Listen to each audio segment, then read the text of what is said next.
Listening test instructions. The listening test is about 50 minutes. There are 6 parts in listening test. You will have about 6 minutes to listen to each passage and answer the questions. The passage will be played once.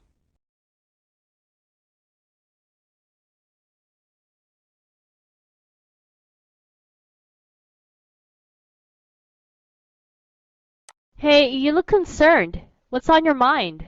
The final exam. I'm not fully prepared yet. Well, don't worry too much. You still have 3 days. Yeah, but 3 days will fly past in a wink. Well, you still have time to cram things in your brain anyway.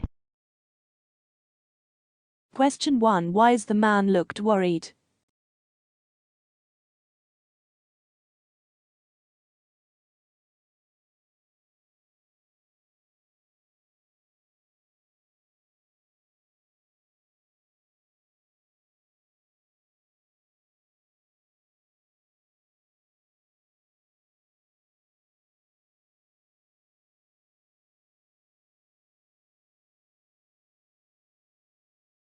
You will hear a conversation in 3 sections. You will hear each section only once. After each section, you will hear 2 or 3 questions. You will hear the questions only once. Choose the best answer to each question.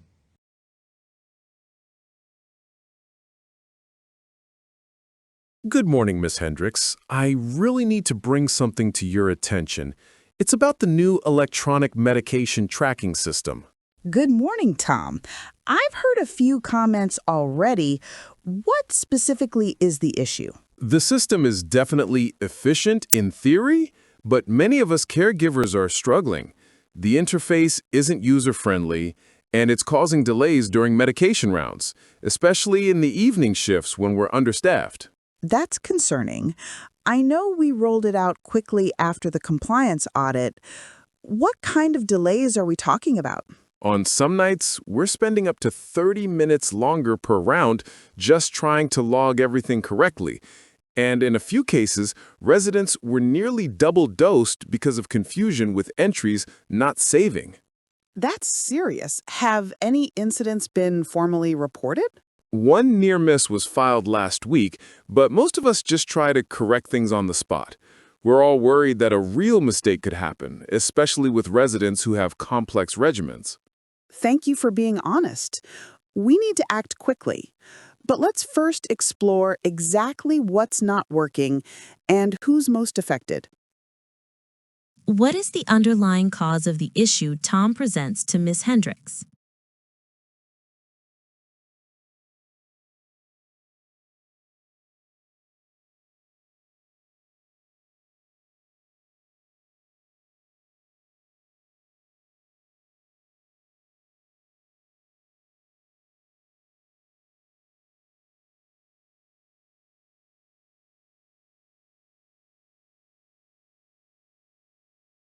What is Tom's main concern about the tracking system?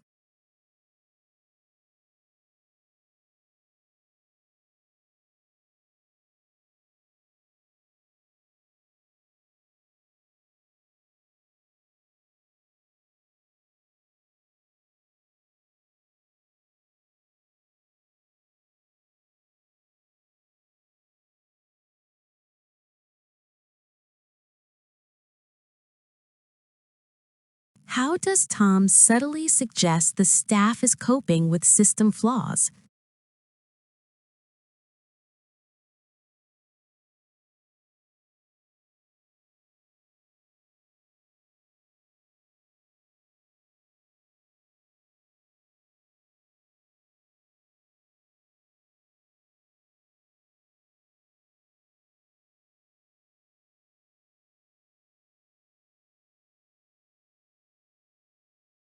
You will hear the second section of the conversation shortly.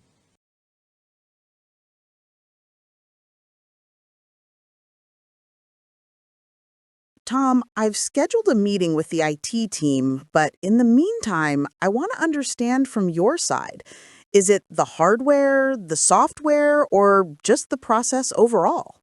A bit of all three. Some tablets are lagging or shutting down during use. The software sometimes logs us out randomly, especially if we're idle for just a minute or two. And the process itself has too many confirmation steps. It's like we're clicking 5 times just to confirm a basic dosage. That's definitely inefficient. How are the other caregivers handling it? Some of the senior staff have figured out shortcuts, but newer hires are overwhelmed. And when it's busy, nobody has time to mentor or train. Would quick refresher sessions help? Possibly, but I think a temporary hybrid system using both paper logs and digital could reduce errors while we adapt. And maybe assign one tech-savvy caregiver per shift to troubleshoot? That sounds reasonable. I'll also ask IT to adjust the timeout settings and remove redundant clicks. For the hybrid system, we'll need to get compliance clearance, but I'll initiate it. That would make a huge difference. It's really about keeping the residents safe. What is most likely Tom's concern about newer staff adapting to the system?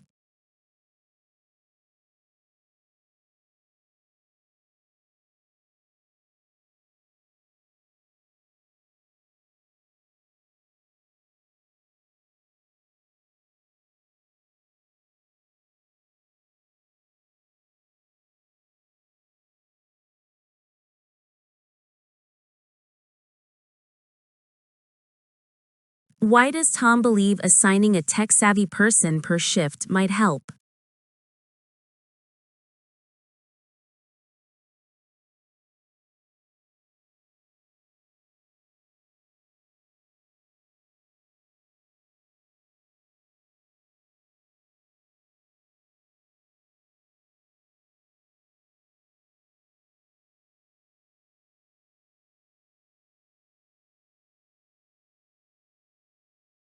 The director's response to Tom's feedback shows a willingness to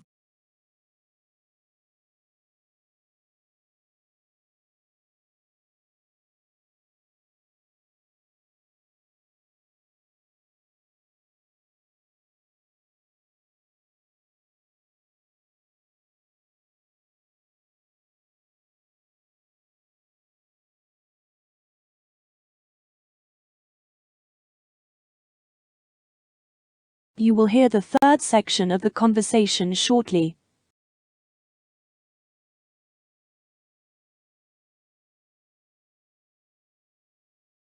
I've spoken with our compliance officer. We're permitted to reintroduce temporary paper logs alongside the digital system for up to 30 days, as long as both are cross-checked at shift changes. That's a relief. I'll inform the team and coordinate how we divide responsibilities during transitions. Great. Also, starting next week, we'll have brief 20-minute training refreshers before each shift. A tech support person will be on site for the evening shifts for the next 2 weeks. That's excellent. A lot of us just need time to build confidence, and having tech support in real time will help prevent panic during medication rounds. I appreciate your initiative, Tom. This isn't just about fixing a tech issue.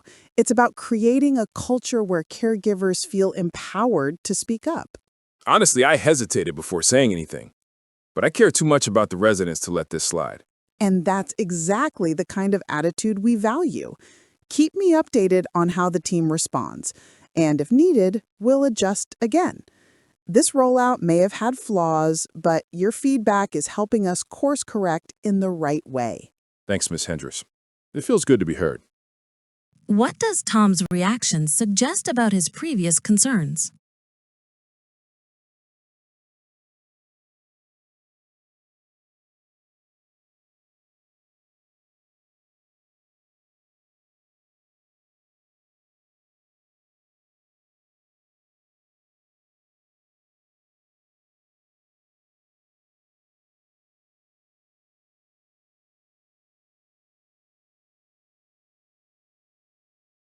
What larger goal does the director imply beyond fixing technical issues?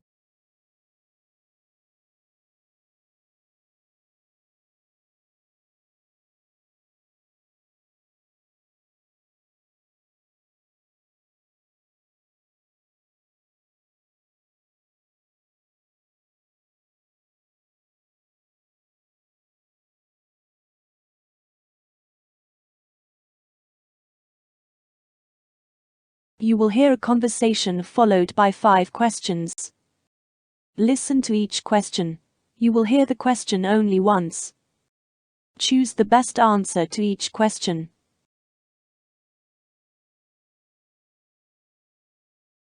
Amanda, do you have a minute? I think we should go over the client presentation one more time before the final run-through this afternoon. Absolutely. I was just finishing the last few edits to the financial slides. Did you get a chance to review the introduction section? Yeah, I did. I made a few minor changes to the wording. It flows better now. I also added a quick overview of the client's recent market expansion. Thought it would show we've done our homework. Good thinking. That'll definitely make a strong first impression. I was also considering whether we should trim down the technical section. I feel like it gets a bit too detailed for an executive audience. I see what you mean. Maybe we could summarize the core points and leave the deeper stuff in the appendix. That way we won't lose their attention midway. Exactly. Let's keep it sharp and client-focused. Also, I ran into a small issue with the product demo video. It's not syncing properly with the audio. Oh no. Do we have time to fix that? If not, we might need to narrate it live. I've already flagged it to IT. They said they'll have it sorted by noon, but just in case, I'll rehearse a backup narration. Smart move. I'll help you test it after lunch. By the way, are we still planning for me to cover the analytics section? Yes, unless you'd prefer me to take it? No, I've got it.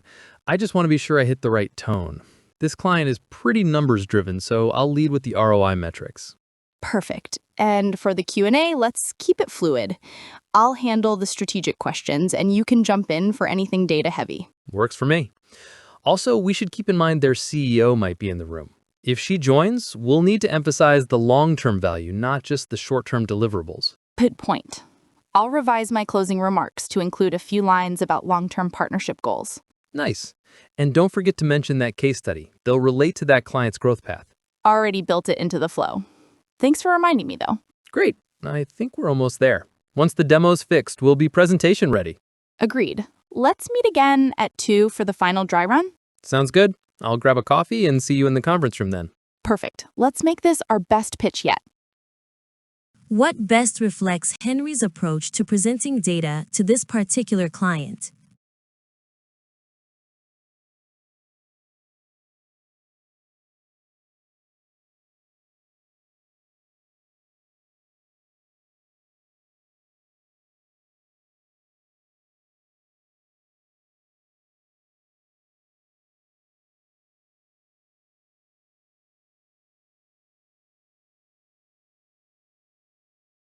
Why did Amanda support Henry's addition to the introduction?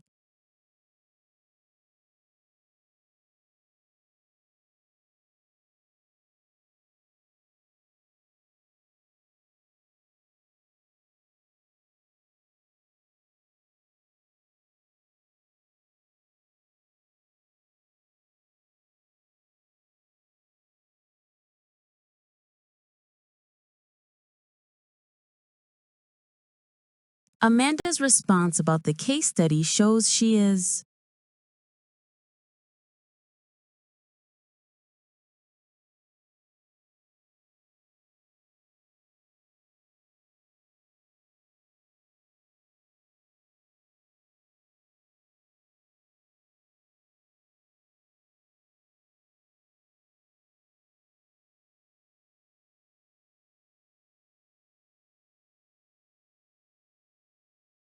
What can be inferred about their roles during the presentation?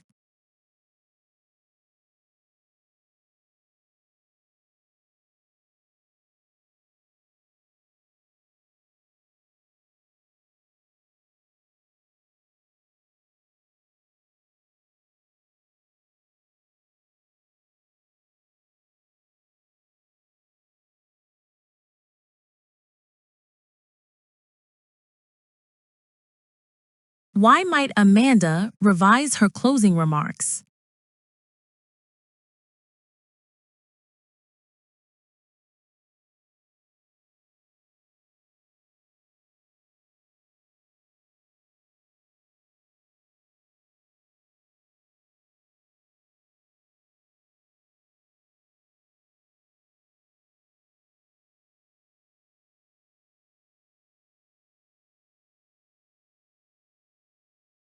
You will hear a conversation followed by 6 questions. Listen to each question. You will hear the question only once. Choose the best answer to each question.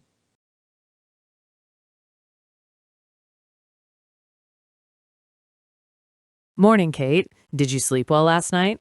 I did, actually. That hotel was much better than I expected. So, what's on our list for today? According to the itinerary, we start with the City Art Museum at 10 a.m. After that, we're scheduled for a boat ride on the River Loire at 1 p.m. And then we end the day with a walk through the Old Town Market. Perfect. How far is the museum from here? I checked the map this morning. It's about a 15-minute walk from the hotel.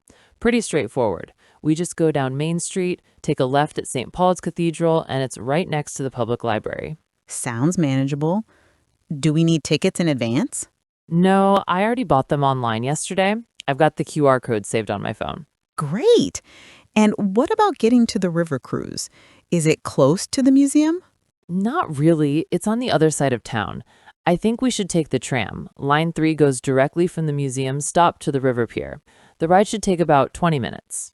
Oh, right. And trams run every 10 minutes, don't they? Yeah, and we just need our travel cards. I recharged both last night. You're efficient as always, Adam. What should we do if we finish the museum earlier than expected? If we're done before noon, we could grab lunch at that bakery near the museum, the one with the brick oven pizzas and almond croissants. Yes, that place had amazing reviews. I'm definitely up for that. Then after the boat ride, we head to the Old Town Market. It opens until 8 p.m., so we'll have plenty of time to stroll, shop, and maybe even find some souvenirs. Is it walkable from the river pier? Definitely, just a 10-minute walk. We go past the Riverside Park and then up 2 blocks. It's right behind the clock tower. All right. So we leave here around 9:30 to reach the museum by 10, take the tram to the river by 12:30, and then walk to the market after that. Exactly. Shall we grab breakfast before we go? Absolutely. Let's fuel up. We've got a big day ahead.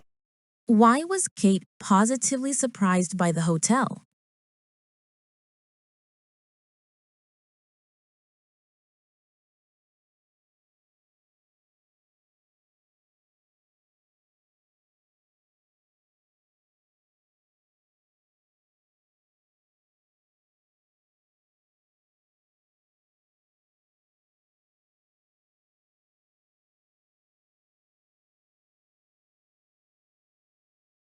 How did Adam ensure they wouldn't face entry issues at the museum?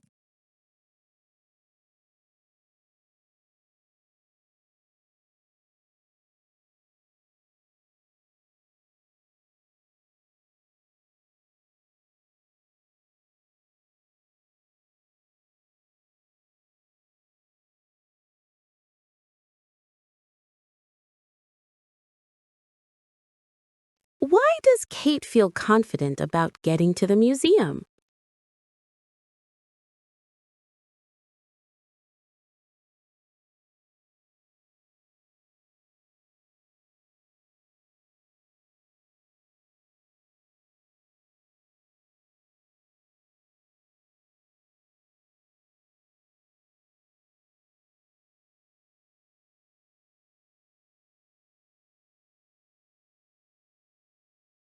What makes Adam's planning style evident?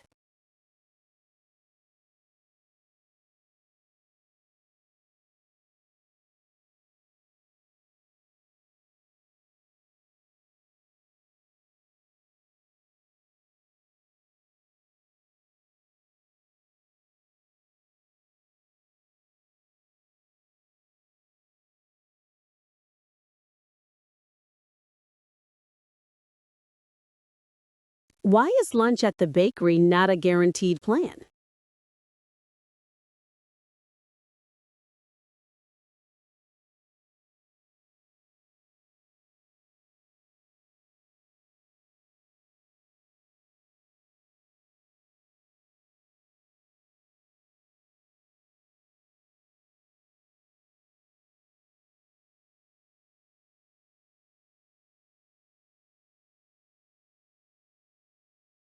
Which details suggest time flexibility in their evening schedule?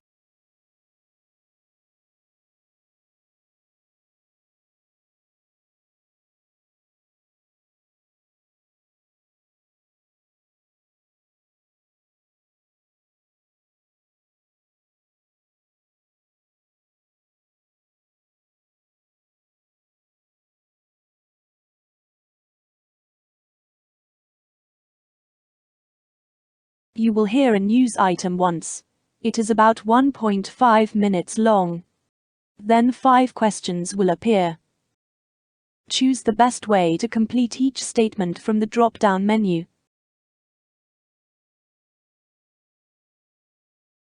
The City Council of Metroville has officially approved a landmark high-speed rail project aimed at transforming urban transportation.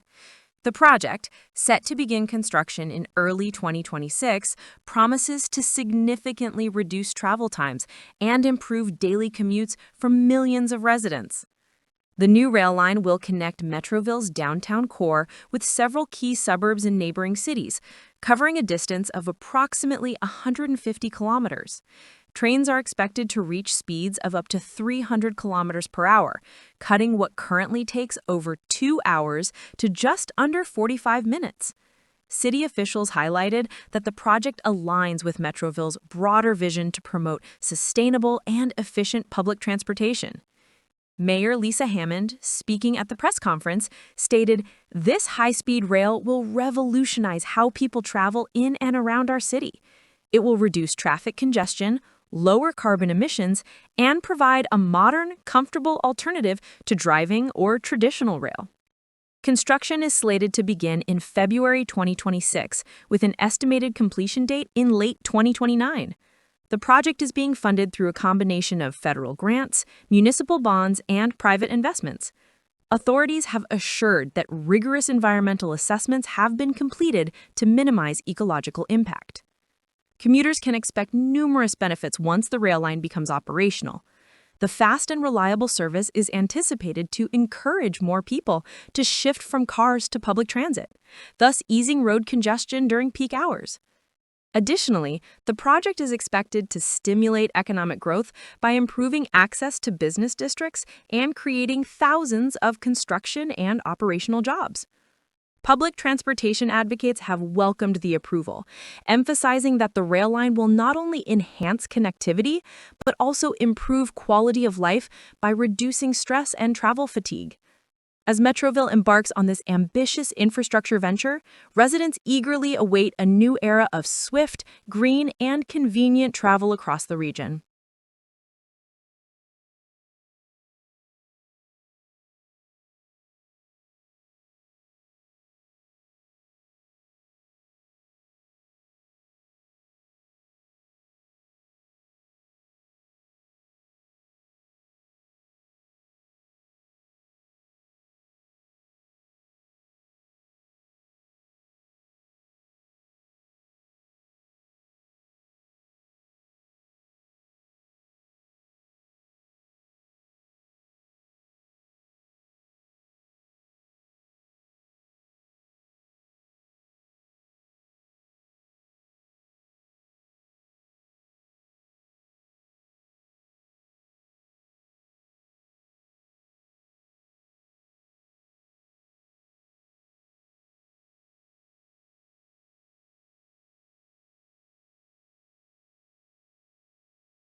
You will listen to a 2 minutes video. Then 8 questions appear. Choose the best way to answer each question.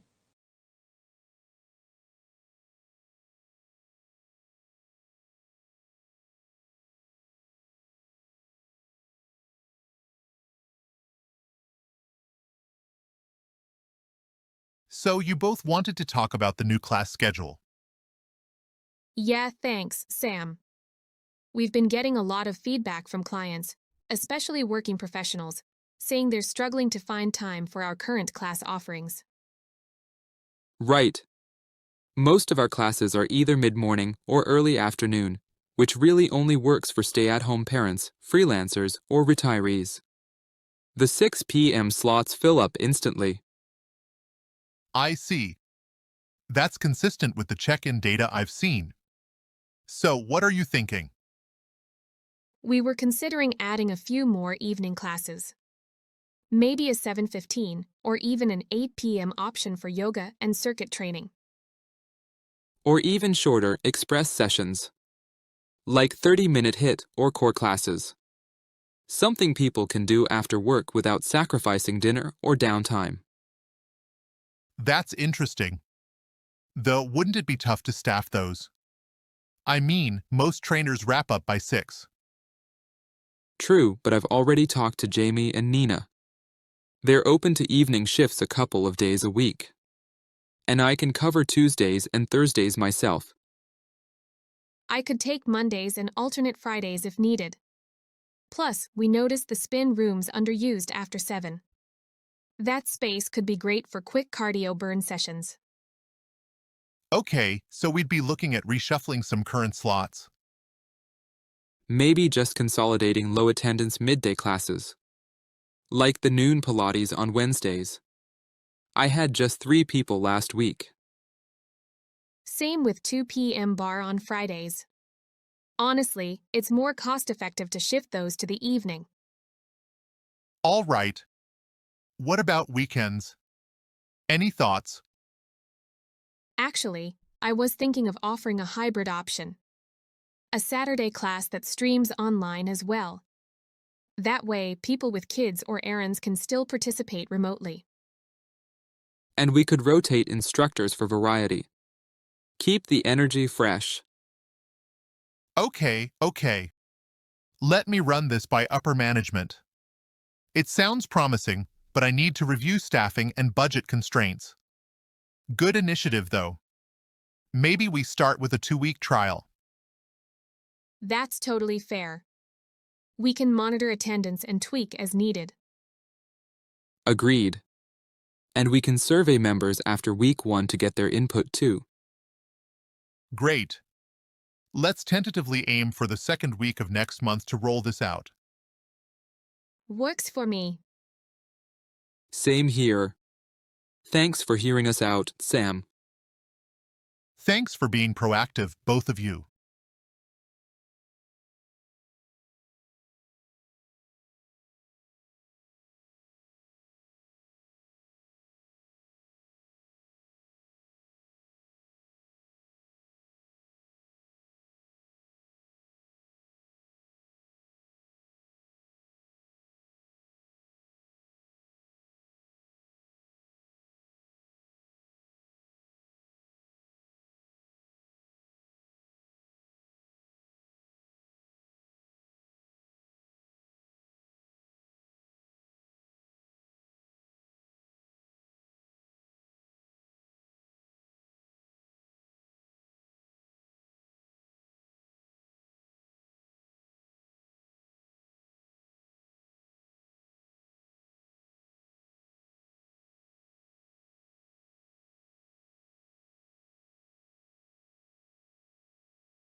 You will hear a report once.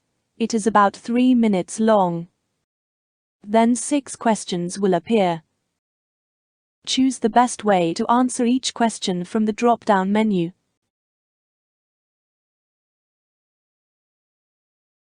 In today's digital era, the challenge of maintaining a balance between freedom of speech and regulating online hate speech has become a central concern for governments, tech companies, and the general public. While the internet has allowed people to express their ideas more freely than ever before, it has also created a space where hate speech, misinformation, and targeted harassment can spread unchecked. Most people agree that something must be done, but opinions differ on how far regulation should go. Many agree that freedom of speech is a foundational democratic value and should be protected. Citizens should have the right to voice their opinions, criticize authority, and share controversial views without fear of censorship. This freedom encourages healthy debate, innovation, and social progress. However, it's widely acknowledged that there must be limits when speech incites violence, spreads hate, or threatens the safety of others. The rise of social media has made this issue even more urgent. Online platforms have become breeding grounds for harmful content that can affect mental health, target vulnerable groups, and even influence elections. While some believe tech companies should take stronger action to remove hate speech, others fear that over-regulation could silence legitimate voices, especially those from marginalized communities. A commonly shared opinion is that transparency and fairness should guide any regulation. Clear guidelines, consistent enforcement, and oversight from independent bodies can help prevent abuse of power. Most people also agree that education is just as important as regulation. Teaching digital literacy and responsible online behavior can help users identify and reject hateful content. Ultimately, the goal should be to create a safe and respectful online space without completely stifling open dialogue. Achieving this balance will require ongoing discussions, collaborative policymaking, and adapting to the ever-changing digital landscape. While the debate continues, the common ground lies in recognizing both the importance of free expression and the need to protect individuals from harm. Finding that middle ground is not easy, but it is a necessary step toward a more inclusive and responsible online world.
Visit celpipmocktest.com for authentic Celpip mock tests and see the difference in your performance.